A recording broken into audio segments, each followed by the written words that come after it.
네, 바로 송영무 장관이었는데요. 이현정 의원님, 네. 어떤 일이었습니까? 자, 이 송영무 장관이 지금 국방부 내에서 지금 아마 참모들이 송영무 장관이 이제 공식석상에 나가는 걸 제일 지금 두렵다고 해요. 왜냐하면 이게 송영무 장관이 지금 워낙 뭐 솔직하신 성격이긴 같기도 하고, 근데 문제는 이제 현 정부와 좀 어긋나는 정책과 관련해서 발언들을 좀 잇따라하고 있기 때문에 상당히 소가리를 하고 있는 것 같습니다. 그렇습니다. 네, 국방부가 소과를 했던 이번 주 송영무 장관의 발언 직접 들어보시겠습니다.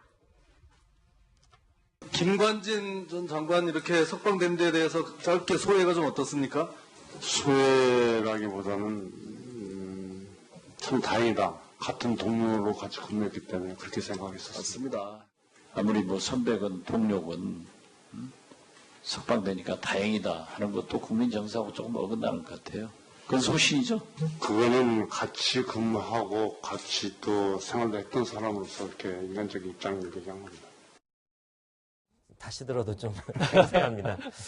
진짜 속마음을 들킨 겁니까? 아니면 나이브한 겁니까? 아니면 소신이 없이 네. 이랬다 저랬다는 겁니까? 일단 김진태 의원한테 약간 낚인 부분이 좀 있는 것 같고요. 이제 송영무 장관의 어떤 정무적인 능력이랄까?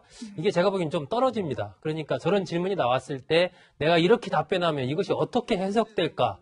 이런 정도까지 이제 생각을 해서 답변을 해야 되는데 너무 어떻게 보면 좀 그냥 순수한 인간적인 측면에서 같이 근무했고 군 선배고 그런 측면에서 그냥 나는 얘기했을 뿐이다라고 얘기하지만 그게 받아들이는 것도 그게 그렇지가 않지 않습니까? 정치적으로 해석이 되기 때문에 그런 부분에 대해서 송영무 장관이 자신의 메시지에 대한 어떤 의미 이런 것들 과거에도 좀 그랬지 않습니까? 네. 그런 적들이 많이 있었는데 여전히 그런 부분에 대해서는 참 고쳐지지 않고 있는 것 같아서 그 부분은 사실 옆에 참모들이 어떻게 할 수 있는 부분도 아니에요. 네. 저는. 네. 말씀하신 것처럼 송영무 장관이 참 순수하신 건지 아니면 정무적 감각이 좀 떨어지는 건지 자꾸 저희를 헷갈리게 한 사례들이 지금 반복이 되고 있는데요. 과거에 이 장면 기억나실 겁니다. 워낙 자유분방하는 사람이기 때문에 저 사람하고는 상대에서는 될 사람이 아니구나. 그분은 학자 입장에서 떠드는 것 같은 느낌이지 안보특보라든가 정책특보 사람 같지 않아서 좀 개탄스럽습니다. 일단 저 상황을 네. 좀 설명을 해주셔야 될 것 같은데, 현정 의원님. 지금 누구에 이제 대한 겁니까? 바로 이제 문정인 외교안보 특보를 네. 겨냥한 것이죠. 문정인 외교안보 특보가 사실은 이제 현 정부와 관련해서 여러 가지 대북 정책 관련해서 좀 이제 이제 진보적인 이야기들을 많이 하고 하니까 그것에 대해서 이제 송영무 장관한테 어떻게 생각하느냐라고 물으니까 그 사람은 방금 들으셨듯이 자유분방한 사람이고 이 상대에서는 안 될 사람이다 이렇게 이야기를 한 거예요. 왜냐하면 문정인 특보는 사실 어떤 면에서 보면 현 정부의 거의 문재인 대통령 외교안보 정책의 멘토입니다. 네. 사실 지금 청와대 들어가 있는 사람은 다 문정인 라인이라고 이야기할 정도로 그만큼 이제 어떤 권력 실세의 그런 입장인데 네. 사실 저 싸움에서 결국은 이 참패를 했죠. 송영무 네. 장관이 나중에 청와대로부터 공개적인 경고를 받을 네. 정도로 그런 면에서 본다면 송 장관과 지금 이 전체 이 정부에 차지하고 있는 위상을 대변하고 있지 않는가 싶습니다. 그렇군요. 근데 이제 사실 이제 국방부 장관하면 뚝심, 소신, 인재 이런 게 좀 중요한 이미지인데요. 저런 발언을 해놓고 또 슬쩍 또 발을 빼는 모습이 네. 조금 의아하다 이런 분들도 있거든요. 송영무 장관 모습도 보시죠. 문정인 교수를 떠드는 느낌이지 안보특보로서는 적절하지가 않다 이렇게 말씀하셨죠. 이건 소신이 소신이라기보다도 좀 발언이 과했던 것을 제가 사과드립니다. 네, 그렇습니다. 김관진 전 국방부 장관의 경우 저런 모습을 안 보였잖아요. 근데 소신이라기보다는 하면서 이렇게 꼬리를 내리는 모습을 보면서 우리의 주적은 우리 판문점을 이렇게 오가는 그런 사람도 어떤 생각을 할지 상당히 궁금해지는 대목입니다.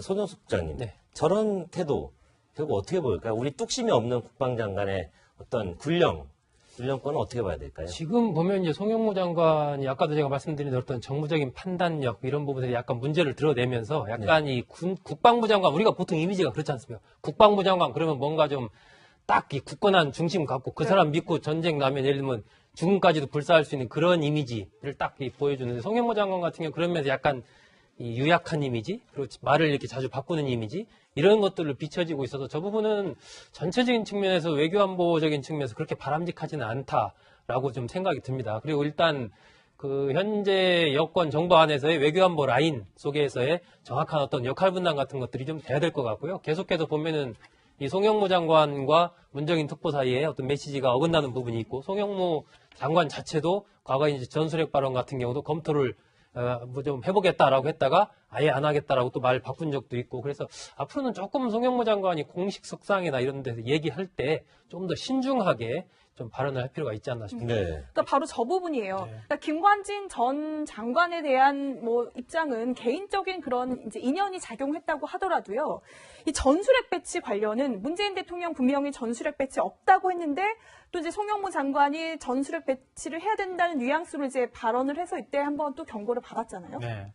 그러니까 송영무 장관은 국방부 장관으로서 굉장히 좀 하기 힘든 지금 시기에 장관을 맡은 건 사실이에요. 왜냐하면 이전에 김관진 장관 같은 경우에는 그냥 강성으로 내가 밀고 나가는 것처럼 막 북한에 대해서 굉장히 강한 발언들을 쏟아내고 안보에 있어서 뭐 타협도 없다 뭐 이렇게 하면서 적극적으로 이렇게 발언을 해도 됐을 시점이었지만 지금의 경우에는 문재인 대통령도 그렇고 문재인 정부가 결국은 이 튼튼한 안보하고 또 북한과의 평화적인 어떤 관계들, 두 가지 양자적인 관계들을 같이 한꺼번에 추구하는 입장이잖아요. 근데 송영무 장관이 전술핵 배치 문제 같은 경우에도 덜컥 꺼내놓고 난 다음에 그걸 다시 주선하느라고 굉장히 고생한 이유도 결국은 궁극적인 목적은 평화체제라고 하는 것들을 현 정부가 갖고 있기 때문에 가능한 일이기도 했거든요.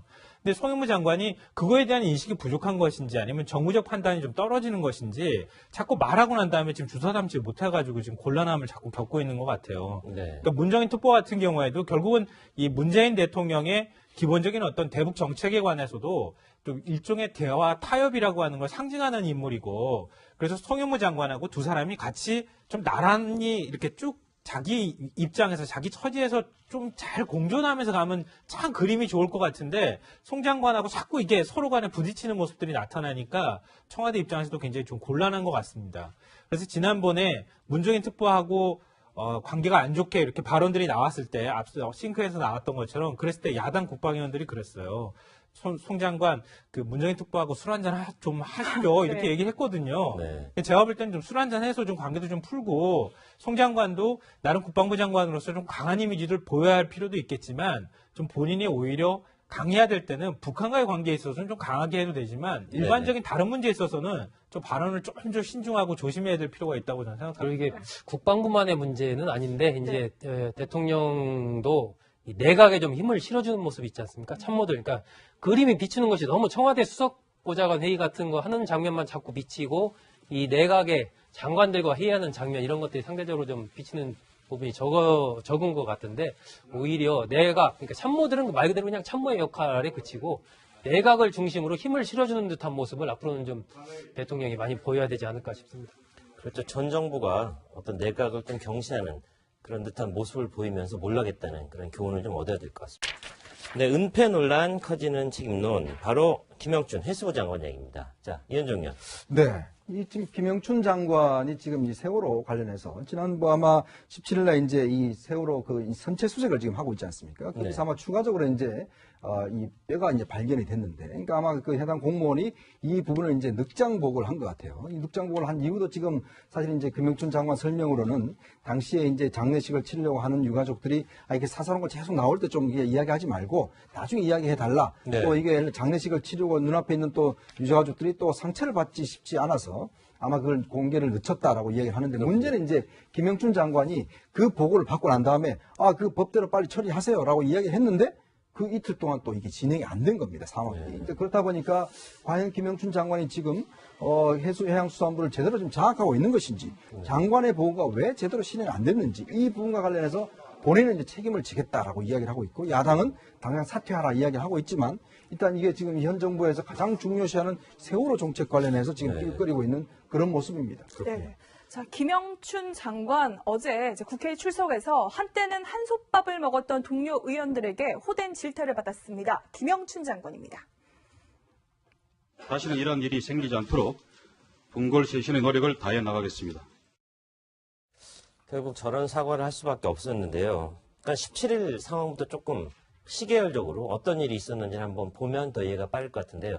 소정석 국장님 좀 설명해 주십시오. 그러니까 17일 날 이제 세월호 선체에서 수색 중에 이 사람 뼈로 추정되는 뼈가 이제 발견이 된 겁니다. 그렇죠. 네, 그래서 그 현장에 나와 있던 그 국가수요원이 사람표로 추정이 된다. 뭐 이렇게 얘기를 했고, 하지만 현장에 이제 해수부 그 담당 공무원은 내가 책임질 테니까 이 부분은 비공개로 하자. 뭐 이렇게 얘기를 한 거죠. 물론 그 배경에는 어제 인터뷰 나온 거 보면은 과거 이제 세월호 유족들 두부 가족의 유족들이 앞으로 이 뼈 같은 거 나와도 좀 공개를 천천히 했으면 좋겠다. 뭐 이런 얘기를 자신에게 했기 때문에 어떤 유족들의 아픔에 좀 공감하는 차원에서 자신은 공개를 하지 않았다라고 얘기를 했는데, 그리고 나서 3일 지나서 20일 날 이제 김영춘 해수부 장관에게 이 사실이 보고가 되거든요. 그렇죠. 그 자리에서 이제 김영춘 장관이 그럼 그거 빨리 유족들에게 알려줘라. 이렇게 지시를 하는 거죠. 20일 날. 하지만 그 지시가 이행이 안 되는 겁니다. 그리고 나서 이제 22일 날 공개가 되는 것이거든요.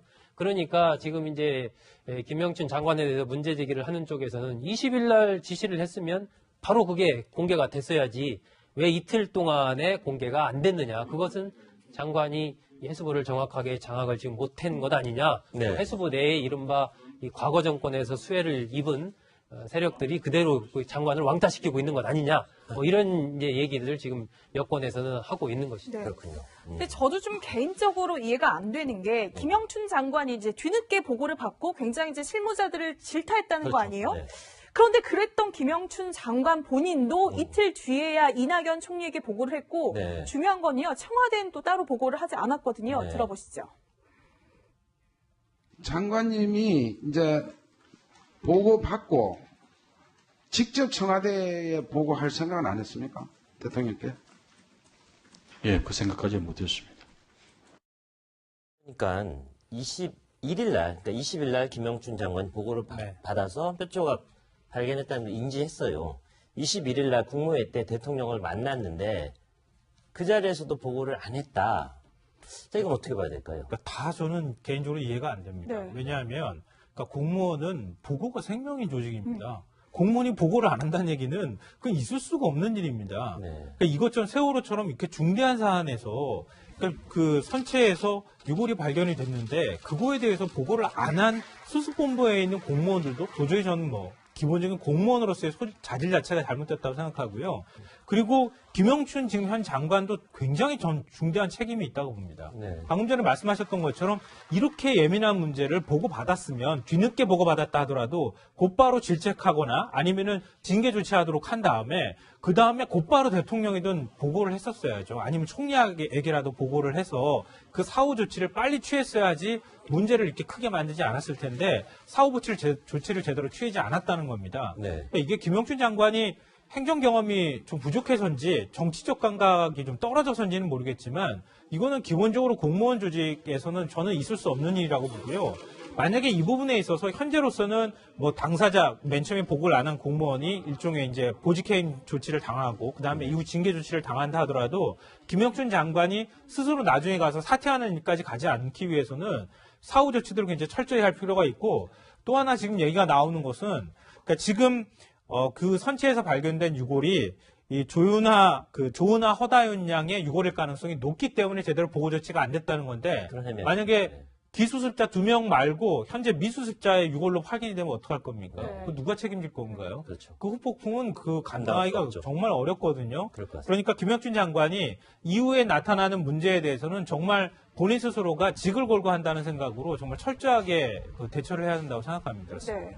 그리고요, 이제 민주당에서도 이 문제의 본질은 은폐가 아니다. 실무진의 늑장 보고 라인의 문제였을 뿐이다라고 주장을 하면서 또 논란이 됐습니다. 어제 장면입니다. 세월호 유해 발견 은폐 사건에 대해서 이 사건에 대해서 우선 장관님 뭐가 가장 큰 문제였다고 생각을 하십니까? 현장 책임자가 자의적인 판단과 인간적인 정리에 끌려서 지켜야 될 절차 의무를 어기고 함부로 판단해서 국민적 의혹을 크게 불러일으키고 해수부 조직 안의 기강 체계를 무너뜨리는 게 가장 큰 문제라고 생각합니다. 17일 날 일이 일어났는데 20일 날 보고를 받으셨어요. 그 기간은 실무자의 책임이라고 치고 20일 이후에도 문제가 있었다.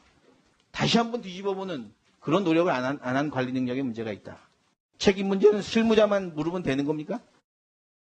민주당에서도 어떤 저런 책임을 굉장히 추상같이 네. 추궁하는 모습 보이는데요.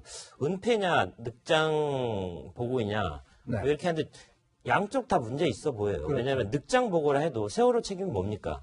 7시간 대응을 제대로 못한 늑장 대응이 문제 아니었겠습니까? 네. 자, 그렇다면 이번 부분도 늑장 대응도 충분히 정치적 책임을 물을 수 있는 건 아니겠습니까? 그렇죠. 사실 이게 이제 우리가 재난의 컨트롤 타워라고 이야기를 많이 하고 네. 그동안 사실은 여러 가지 이 세월호 문제 때문에 결국은 이게 정권도 바뀌고 뭐 등등 많은 이제 이제 작업이 있었지 않습니까? 그럼에도 불구하고 저런 게 왜 벌어질까? 저는 한번 그런 문제, 과연 이게 해수부만의 문제일까? 이런 문제를 한번 따져본다면 문제는 그런 것 같아요. 지금 이제 공직 사회가 제가 볼 때는 굉장히 무사한 일주의에서 빠져 있는 그런 측면이 있습니다. 왜냐하면 정권이 바뀌면서 그 정권에서 굉장히 열심히 했던 사람이 그 다음 정권에서 완전히 이제 또 숙청되는 이런 과정들을 계속 겪고 오잖아요.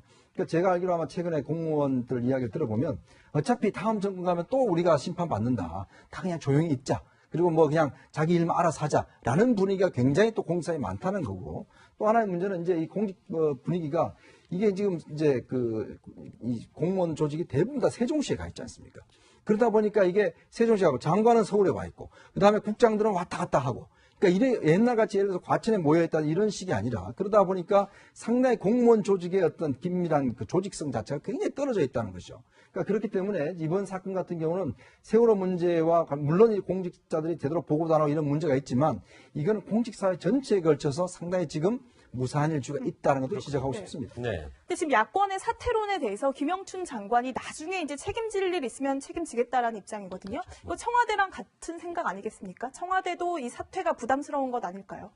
그렇죠. 현실적으로 봤을 때 이제 만약에 사퇴하면 후임을 고르는 문제가 간단치는 않지 않습니까? 여러 가지로. 그런데 사퇴 안 한다라고 딱 얘기하기도 어려워요. 네. 왜 그러냐면 이 세월호라는 문제가 가지고 있는 굉장히 정치적인 민감성 때문입니다. 그러니까 그동안에 이제 여권에서는 굉장히 전임 정권에서 세월호 부분에 대해서 잘못 대응해왔다는 걸 굉장히 강하게 비판을 해왔단 말이에요. 그런데 지금 정권이 바뀌었는데 거기에 대해서 또 비슷한 어떤 이 위기관리 능력에서의 어떤 문제점을 노출하는 작은 이 케이스거든요, 이게. 그렇기 때문에 이런 부분들이 자칫하면은 정치적인 부메랑으로 돌아올 가능성이 있기 때문에 현재로서는 약간 여지를 두는 정도로 하면서 이렇게 좀 시간을 여러 가지 여론의 추이를 좀 지켜보는 쪽으로 방향을 정한 거죠. 그러니까 방금 전에도 지적하셨던 것처럼 저는 좀 쓴 약이 돼야 된다고 생각해요. 지금 공무원들 무사한일주의 말씀하셨지만 지금 세월호 참사가 벌어지고 난 다음에 해수부가 굉장히 실망스러운 모습 많이 보였거든요. 알겠습니다. 그런 부분에 있어서도 확실하게 조직을 혁신할 수 있는 계기가 돼야 된다고 생각합니다. 네. 195일 만에 내각이 구성됐는데 해수부 장관이 또 흔들리는 모습. 문재인 정부로서는 달갑지 않을 것 같습니다. 어떻게 보면 좀 그냥 순수한 인간적인 측면에서 같이 근무했고 군 선배고 그런 측면에서 그냥 나는 얘기했을 뿐이다라고 얘기하지만 그게 받아들이는 것도 그게 그렇지가 않지 않습니까? 정치적으로 해석이 되기 때문에 그런 부분에 대해서 송영무 장관이 자신의 메시지에 대한 어떤 의미 이런 것들 과거에도 좀 그랬지 않습니까? 네. 그런 적들이 많이 있었는데 여전히 그런 부분에 대해서는 참 고쳐지지 않고 있는 것 같아서 그 부분은 사실 옆에 참모들이 어떻게 할 수 있는 부분도 아니에요. 네. 정말. 네. 말씀하신 것처럼 송영무 장관이 참 순수하신 건지 아니면 정무적 감각이 좀 떨어지는 건지 자꾸 저희를 헷갈리게 한 사례들이 지금 반복이 되고 있는데요. 과거에 이 장면 기억나실 겁니다. 월락 자유분방하는 사람이기 때문에 저 사람하고는 상대에서는 될 사람이 아니구나. 그분은 학자 입장에서 떠드는 것 같은 느낌이지 안보특보라든가 정책특보 사람 같지 않아서 좀 개탄스럽습니다. 일단 저 상황을 네. 좀 설명을 해주셔야 될 것 같은데, 위원장 의원님. 지금 누구에 이제 대한 겁니까? 바로 이제 문정인 외교안보 특보를 네. 대행한 것이죠. 문정인 외교안보 특보가 사실은 이제 현 정부와 관련해서 여러 가지 대북 정책 관련해서 좀 이제 이제 진보적인 이야기들을 많이 하고 하니까 그것에 대해서 이제 송영무 장관한테 어떻게 생각하느냐라고 물으니까 그 사람은 방금 들으셨듯이 자유분방한 사람이고 이 상대에서는 안 될 사람이다 이렇게 이야기를 한 거예요. 왜냐하면 문정인 특보는 사실 어떤 면에서 보면 현 정부의 거의 문재인 대통령 외교안보 정책의 멘토입니다. 네. 사실 지금 청와대 들어가 있는 사람은 다 문정인 라인이라고 이야기할 정도로 그만큼 이제 어떤 권력 실세의 그런 입장인데 네. 사실 저 싸움에서 결국은 이 참패를 했죠. 송영무 네. 장관이 나중에 청와대로부터 공개적인 경고를 받을 정도로 그런 면에서 본다면 송 장관과 지금 이 전체 이 정부에 차지하고 있는 위상을 대변하고 있지 않는가 싶습니다. 그렇군요. 근데 이제 사실 이제 국방부 장관하면 뚝심, 소신, 인재 이런 게 좀 중요한 이미지인데요. 저런 발언을 해놓고 또 슬쩍 또 발을 빼는 모습이 네. 조금 의아하다 이런 분들도 있거든요. 송영무 장관 모습도 보시죠. 문정인 교수를 떠드는 느낌이지 안보 특보로서는 적절하지가 않다. 이렇게 말씀하셨죠. 이건 소신이? 소신이라기보다도 좀 발언이 과했던 것을 제가 사과드립니다. 네, 그렇습니다. 김관진 전 국방부 장관의 경우 저런 모습을 안 보였잖아요. 근데 소신이라기보다는 하면서 이렇게 꼬리를 내리는 모습을 보면서 우리의 주적은 우리 판문점을 이렇게 오가는 그런 사람도 어떤 생각을 할지 상당히 궁금해지는 대목입니다. 손영숙 국장님, 네. 저런 태도 결국 어떻게 보일까요? 우리 뚝심이 없는 국방장관의 어떤 군령권은 어떻게 봐야 될까요? 지금 보면 이제 송영무 장관이 아까도 제가 말씀드린 어떤 정무적인 판단력 이런 부분에 약간 문제를 드러내면서 약간 이 국방부 장관, 우리가 보통 이미지가 그렇지 않습니까? 국방부 장관 그러면 뭔가 좀 딱 이 굳건한 중심 갖고 그 사람 믿고 전쟁 나면 예를 들면 죽음까지도 불사할 수 있는 그런 이미지를 딱 보여주는데 송영무 장관 같은 경우 그런 면에서 약간 이 유약한 이미지, 그리고 말을 이렇게 자주 바꾸는 이미지 이런 것들로 비춰지고 있어서 저 부분은 전체적인 측면에서 외교안보적인 측면에서 그렇게 바람직하지는 않다라고 좀 생각이 듭니다. 그리고 일단 그 현재 여권 정부 안에서의 외교안보 라인 속에서의 정확한 어떤 역할 분담 같은 것들이 좀 돼야 될 것 같고요. 계속해서 보면은 이 송영무 장관과 문정인 특보 사이에 어떤 메시지가 어긋나는 부분이 있고 송영무 장관 자체도 과거에 이제 전술핵 발언 같은 경우도 검토를 뭐 좀 해보겠다라고 했다가 아예 안 하겠다라고 또 말 바꾼 적도 있고 그래서 앞으로는 조금 송영무 장관이 공식 석상이나 이런 데서 얘기할 때 좀 더 신중하게 좀 발언을 할 필요가 있지 않나 싶습니다. 네. 그러니까 바로 저 부분이에요. 그러니까 김관진 전 장관에 대한 뭐 입장은 개인적인 그런 이제 인연이 작용했다고 하더라도요. 이 전술핵 배치 관련은 문재인 대통령 분명히 전술핵 배치 없다고 했는데 또 이제 송영무 장관이 전술핵 배치를 해야 된다는 뉘앙스로 이제 발언을 해서 이때 한번 또 경고를 받았잖아요. 네. 그러니까 송영무 장관은 국방부 장관으로서 굉장히 좀 하기 힘든 지금 시기에 장관을 맡은 건 사실이에요. 왜냐하면 이전에 김관진 장관 같은 경우에는 그냥 강성으로 내가 밀고 나가는 것처럼 막 북한에 대해서 굉장히 강한 바람들을 쏟아내고 안보에 있어서 뭐 네, 바로 송영무 장관이었는데요. 이현정 의원님, 네. 어떤 일이었습니까? 자, 이 송영무 장관이 지금 국방부 내에서 지금 아마 참모들이 송영무 장관이 이제 공식 석상에 나가는 걸 제일 지금 두렵다고 해요. 왜냐하면 이게 송영무 장관이 지금 워낙 뭐 솔직하신 성격이긴 같기도 하고, 근데 문제는 이제 현 정부와 좀 어긋나는 정책과 관련해서 발언들을 좀 잇따라하고 있기 때문에 상당히 소가리를 하고 있는 것 같습니다. 그렇습니다. 네, 국방부가 소가리를 했던 이번 주 송영무 장관의 발언 직접 들어보시겠습니다. 김관진 전 장관 이렇게 석방된 데에 대해서 짧게 소회가 좀 어떻습니까? 소외라기보다는 참 다행이다. 같은 동료로 같이 근무했기 때문에 그렇게 생각했었습니다. 맞습니다. 아무리 뭐 선배건 동료건 석방되니까 다행이다 하는 것도 국민 정서하고 조금 어긋나는 것 같아요. 그건 소신이죠. 그거는 같이 근무하고 같이 또 생활도 했던 사람으로서 이렇게 인간적인 입장을 얘기한 겁니다. 다시 들어도 좀 이상합니다. 진짜 속마음을 들킨 겁니까? 아니면 나이브한 겁니까? 아니면 소신이 없이 네. 이랬다 저랬다는 겁니까? 일단 김진태 의원한테 약간 낚인 부분이 좀 있는 것 같고요. 이제 송영무 장관의 어떤 정무적인 능력이랄까? 이게 제가 보기엔 좀 떨어집니다. 그러니까 저런 질문이 나왔을 때 내가 이렇게 답변하면 이것이 어떻게 해석될까?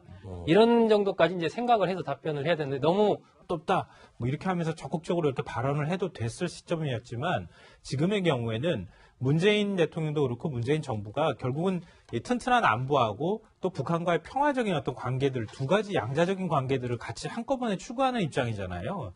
근데 송영무 장관이 전술핵 배치 문제 같은 경우에도 덜컥 꺼내놓고 난 다음에 그걸 다시 주워 담느라고 굉장히 고생한 이유도 결국은 궁극적인 목적은 평화 체제라고 하는 것들을 현 정부가 갖고 있기 때문에 가능한 일이기도 했거든요. 근데 송영무 장관이 그거에 대한 인식이 부족한 것인지 아니면 정무적 판단이 좀 떨어지는 것인지 자꾸 말하고 난 다음에 지금 주워 담지 못해가지고 지금 곤란함을 자꾸 겪고 있는 것 같아요. 네. 그러니까 문정인 특보 같은 경우에도 결국은 이 문재인 대통령의 기본적인 어떤 대북 정책에 관해서도 좀 일종의 대화 타협이라고 하는 걸 상징하는 인물이고 그래서 송영무 장관하고 두 사람이 같이 좀 나란히 이렇게 쭉 자기 입장에서 자기 처지에서 좀 잘 공존하면서 가면 참 그림이 좋을 것 같은데 송 장관하고 자꾸 이게 서로 간에 부딪히는 모습들이 나타나니까 청와대 입장에서도 굉장히 좀 곤란한 것 같습니다. 그래서 지난번에 문정인 특보하고 관계가 안 좋게 이렇게 발언들이 나왔을 때 앞서 싱크에서 나왔던 것처럼 그랬을 때 야당 국방위원들이 그랬어요. 송 장관 그 문정인 특보하고 술 한잔 좀 하시죠 이렇게 네. 얘기했거든요. 네. 제가 볼 때는 좀 술 한잔 해서 좀 관계도 좀 풀고 송 장관도 나름 국방부 장관으로서 좀 강한 이미지를 보여야 할 필요도 있겠지만 좀 본인이 오히려 강해야 될